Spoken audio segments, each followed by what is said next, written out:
দেখুন বন্ধুরা, তরমুজের ফেলে দেওয়া চোকলা থেকে কিভাবে এত সুন্দর রেসিপি তৈরি করছি।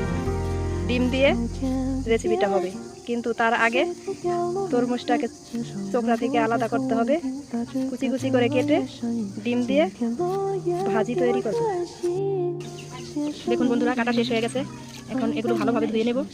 ধুয়ে চালনির মধ্যে রেখে দেব। এবার ভালোভাবে ধুয়ে জালির মধ্যে রাখবো। রাখার পরে পানিটা যখন ঝরে যাবে, তারপরে ধোয়া শেষ হয়ে যাবে।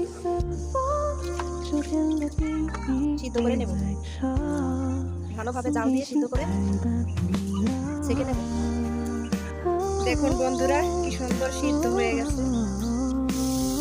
কড়াইয়ের মধ্যে পেঁয়াজ কাঁচামরিচ দেওয়া হচ্ছে। তেল দিয়ে পেঁয়াজ মরিচ লালচে করে ভেজে নিচ্ছি। এবার ডিমটাকে ভেঙে দেব। যেহেতু আমার অল্প পরিমাণ, সেজন্য আমি একটা ডিম দিলাম। আপনারা পরিমাণ মতো যত খুশি দিতে পারেন, তাতে কোনো সমস্যা নাই। লবণও পরিমাণ মতো দিয়ে দিলাম। ভাজিটা কালার আসার জন্য একটু হলুদ দিয়ে দিলাম, এই সামান্য পরিমাণ। তারপরে দিয়ে দেবো ধন্যবাদ।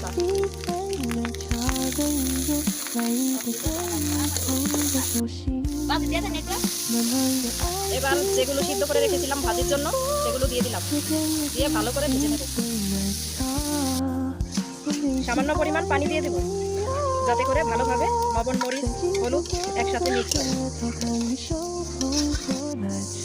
ভালোভাবে নেড়ে নিচ্ছি, যাতে করে কড়াইয়ের সাথে লেগে না যায়। দেখুন বন্ধুরা, রান্না কত সুন্দর হয়েছে।